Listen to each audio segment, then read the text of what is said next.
Hello, you're watching my YouTube channel, and I'm your host, Kamran Aishar. Today, I have invited a guest in this video, and I'm going to discuss her life, her visions, her goals, and most importantly, her fate. Hi, and welcome. We are delighted to have Ikra Sangha with us here today. Ikra, thank you so much for joining us today. Thank you so much for having me, Kamran. It's a pleasure being here with in your podcast. All right. But to start this interview properly, Ikra, could you please tell us what inspired you to pursue a career as science enthusiast, physiology lecturer, and definitely perhaps share a bit about your journey, which helps you leading up to your current role. Of course, I would love to. So to start off, I have graduated from the University of Karachi. I had always been passionate about pursuing medicine and to study more about healthcare and to get into a healthcare career aspect. So studying physiology was closer to that, and I was really passionate about research. That's why after graduating, I pursued my career in healthcare as a lecturer in Downing University. That was also a great platform to interact with the youth as well. And with respect to working for the social issues, um, I still have a lot to do, but अगर थोड़ा सा मैं brief करूँ आपको, initially I started to volunteer in my undergraduate years in university because I wanted to, make myself more empowered or to learn about the current situation, the societal issues that are basically existing that go unnoticed, and just to learn from individuals I meet who are already working on these causes. I have been fortunate to meet a lot of people, a lot of leaders in our community, a lot of mentors that I could say who were, involved in achieving the sustainable development goals or who just youth individuals. So that's why my passion actually led me to, be a part of these initiatives. And I would say that there's a lot I really want to do. Inshallah, in future, I hope that I'm able to achieve what I have planned to, inshallah. That's great, inshallah, and you'll be successful in future in coming days as well. We pray to you. Anyway, Ikra, when did you find yourself, if we talk about your personality, when did you find yourself, when did you find about yourself that you are made for this, you have made for this? How did I found myself? I think that I have been brought up in a household was always which has always encouraged women to achieve their highest potential. My parents have been a huge support system. My family has been a huge support system, and when I see the support that I've gotten, and I compared it to people from our communities because my family is from Sindh. My parents are from Larkana. My parents actually came to Karachi. They were both working individuals. My mother is has been an educator since more than 30 years. So I think it's an inherent quality, a parameter. Mm. And because of that issue, I always wanted to become more Mm. to give back to the society Mm. to see that quality in I think I would give a huge credit to my parents for the person I am today because of them. Hmm. Okay.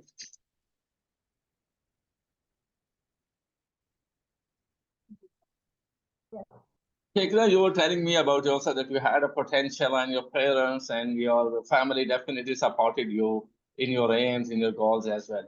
But being a female and in the Yeah. society right now, what difficulties or what challenges have you faced so far and how did you overcome on that? So definitely being a part of Pakistani community when we have societal pressures and then we have cultural norms as well, it's a bit difficult for females to achieve their full potential or Mm. to participate in the society. I have been fortunate that I got good support system in the form of mentors, in the form of my teachers as well. However, I would lie if I say there weren't any issues to start with.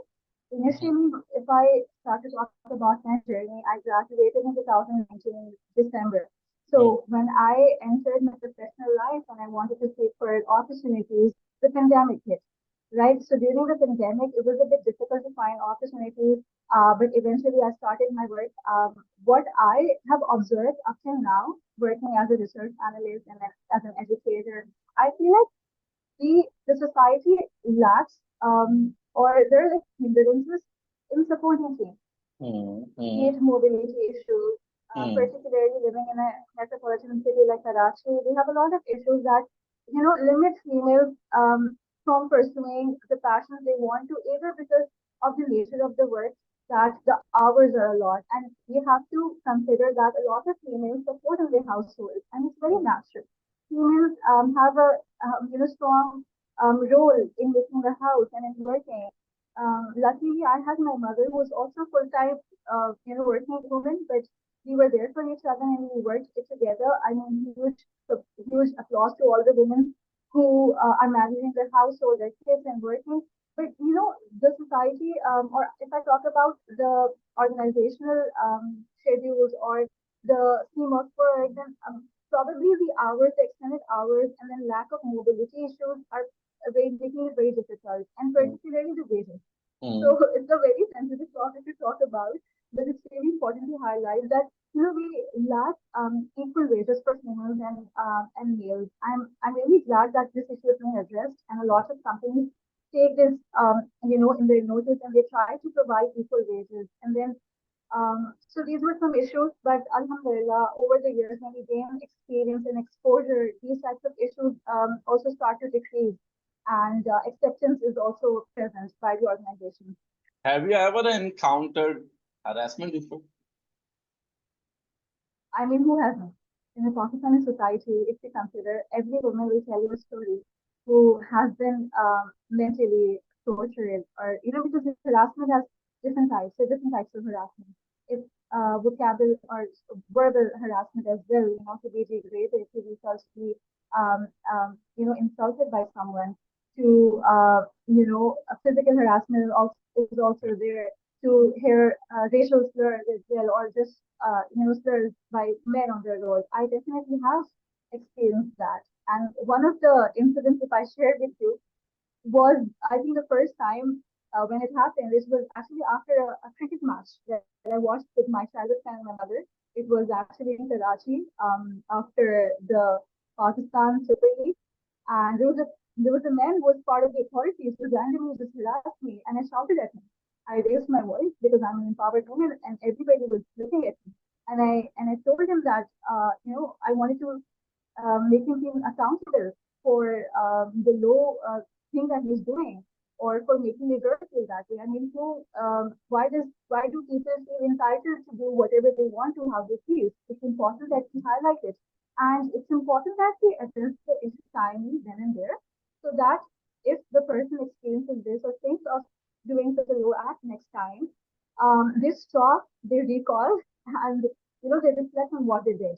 So this happened, and I'm really glad that now, or even in the past, I stand up for myself when it happens. And it's also important because the people who are there, for them to know that it's necessary to act out immediately. It's necessary for other girls, so that when we set examples for them, that's how we make women more empowered. That's how we make them realize that no, you have the right to have a voice, and you have to make a voice heard in every situation. This is actually the good thing I've come to know, that we have raised your voice at the time and he was trying to harass you. But most of the females, if you talk about the girls, they don't raise their voice because they think that it can be problematic for them. So this is actually the good thing. And for those who will watch this interview and will listen to this interview, always raise your voice. Females are afraid, they don't Yeah, speak loud, of course, they don't raise their of course, voice of course. in the case of harassment if they find a situation over there. So, what opinion, what tip will you give to them? Yes, Always yes, raise the voice. definitely. Always raise your voice, and it's important that we also share this incident with our beloved, you know, to take someone in confidence and to let them know that this has happened, because this can be mentally distressing, and not for a few days, a few months. It can be distressing to some females based on their mental capabilities for years. And it's so important that we, gain the support from others as well. We talk about this, share this with our confidence, take someone in our confidence, and obviously confidence, and to gain the support as well. Mm, Sometimes some females also require therapy, and we are afraid to discuss about it or go to therapy as well. Firstly, because the topic is too sensitive to mm, discuss. And mm, then, if you talk about mental health issues, then that's a long, discussion as well. But that's also stereotype. That's also taboo as well. I'm so happy that now people are coming over the topic of, mental health and harassment as well, and they're openly sharing it. But it's important to address that still there's a population of girls who are not so comfortable in talking about it, or who, build walls around themselves, and they create a small shell around themselves. And because of these incidents, because of harassment, they lose their voice, they lose their confidence, their will to work or will to move in the society freely again. So it's important to, you know, um, extend the support to females, let them know that you are not at the wrong. It's the people who it's the evil in the society, and the people actually who need to experience or need to go through such distressful situation. So first of all, I would like to say be a support system for them. mm, You have to share your incidents with people, specifically people you trust. You have to overcome it, and you have to return back to your usual routine, and you have to continue that working in the society as well. So that you can actually be strong enough to fight that, and definitely make your voice heard. mm. If you talk about the government level, there are very strict policies regarding harassment issues at the government level, right? Yeah, But there is one yeah, step you have to take, that you have to raise your voice. Otherwise, government cannot definitely, do anything for you. Am I right? definitely. Yes, All right. definitely. I would agree to that. Yeah. Yeah. All right. Let's move on. Can you share an example of a successful women empowerment initiative you have been involved and its impact on that community as well? Okay, so with respect to empowerment, I have been actively working for youth empowerment. Mm, That obviously includes young girls as well, to enable them to participate in international level summits, again to gain confidence, to basically experience cross cultural events. With respect to specifically women empowerment initiative, like I mentioned, I yet have to start an initiative or become a part of. Hopefully, that's in my near future plans, inshallah. mm. Okay. And what do you believe And are the most effective strategies for promoting women empowerment in various sectors, such as education, business, and politics as well? okay, so this is a very interesting question, given that women don't experience economic equality, and even in politics as well, women have limited resources, and women have limited cultural support that like hinders their political participation and representation.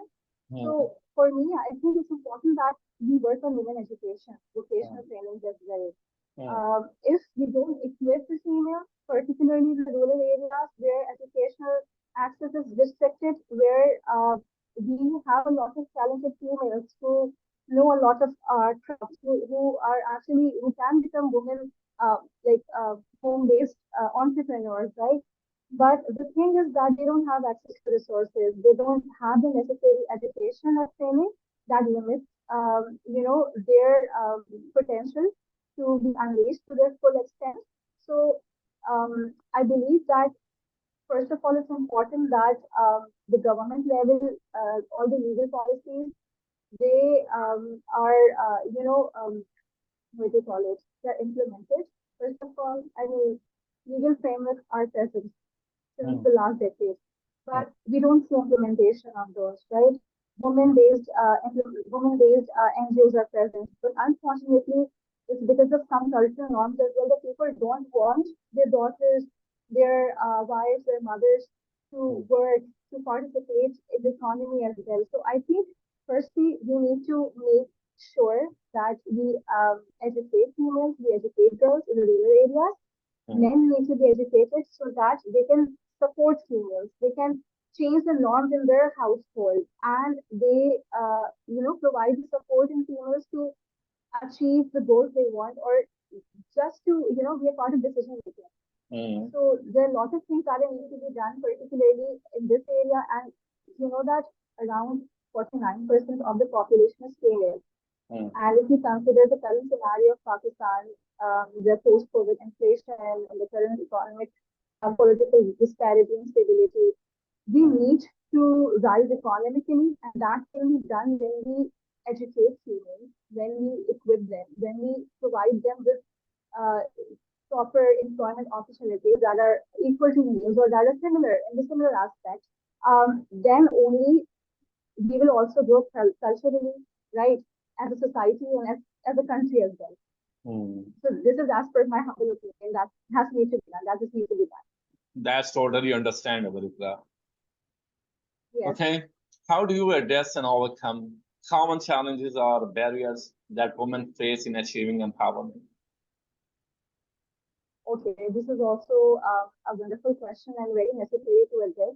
Mm. So how do we address common challenges? First of all, we need to understand what women empowerment is. If we Yeah. don't acknowledge, if we don't Mm. educate ourselves what women empowerment is, we're not going to achieve it, right? Mm. So for me, women empowerment is being my as a woman, saying my voice heard, being a part of the decision making process, be it in my home, be it in my organization, getting the necessary limelight as the male counterparts as well. Because, Mm. this society is made up of males and females together, and God, Allah Ta'ala created a balance that way. So it's important that, I'm sorry, can you repeat your question? I think it was just discussing in Actually, detail, thought I forgot the. no problem. I got your point. Actually, I was talking about the common challenges and barriers that Yeah, women of have to course. face in the Right. society. um, like I mentioned, that males and females, they create a balance, right? So first of all, some of the challenges are from the family side, from the society. The society does not honor a woman's decision. So this is a huge barrier. And as per my perspective, mostly females are told to do something, or the decisions are, just heard by them. One of the important things that to overcome is to enable females to make the decisions on their own, be it with respect to the career prospect they want to choose, be it with respect to the work and work they want to do, or in any sort of decision making. So Mm. females unfortunately feel less confident because their voice is not heard in the family, or in by the elders, or in the higher authorities in the workplaces they work. Also, like I mentioned, in Pakistan, there are a lot of mobility issues as well for females. If we're So it's talking about the important that Pakistan woman, workplaces Ikra, either so provide conveyance of their own, yeah. or they make accessibility to workplace more, easy, ताकि लड़कियां job, employment को लेने की opportunities को they achieve it, but they also are able to go over there. Secondly, if we talk about women empowerment as well, that there's a lot of gender-based violence Mm. in Pakistan, and there are different types of it. Mm. We have honor killings, the harassment topic that we initially discussed that exists, but apart from that, females also experience gender-based violence at home as well. We have honor killings as well. So a voice, Mm. the female is not given, you know, proper channels, proper resources as well, and means to be heard. There are a lot of legal frameworks and laws for females, but unfortunately, they're not able to, exercise or enjoy these laws as well.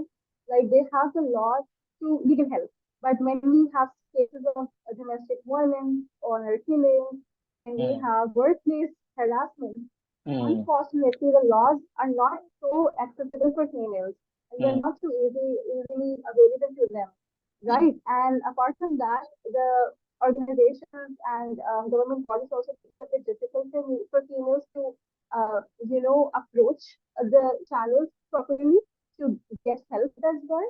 Mm. I'm so glad that there are organizations that are working to overcome these barriers in Pakistan currently, and I was recently a part of United Nations International Human Rights Conference, right? And they Mm-hmm. were basically, um, I was being interviewed by one of the representatives of Youth for Human Rights and NGO in USA, and they were asking about Pakistan. I mentioned that there are a lot of um, hurdles in Pakistan for females and for everybody actually, because of political disparities as well. But the great thing is that we have so many non-governmental bodies and non-profit organizations as well. कि अपनी मदद आप everybody's helping each other to rise. And so apart from that, we have to address other issues that females experience um, with respect to employability, with respect to vocational trainings as well. Currently, I was not so long ago, I was looking at an ad by Sindh government that they're providing vocational trainings and IT program that is free of cost, right? That is free of cost to all the youth in STEM basically. And that could be access, the sessions are going to be conducted in three different universities in Karachi and in Hyderabad, I think, and in Qatar. But Mm-hmm. are females going to is the equal number of females going to undertake the session or the trainings?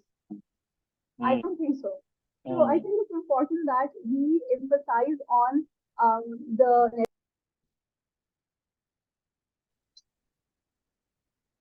Ikra, you were talking about the women empowerment, and you have told me a lot of things that women should know what is actually women empowerment. First of all, then they will think and they will decide what to do in the future or in a life as well.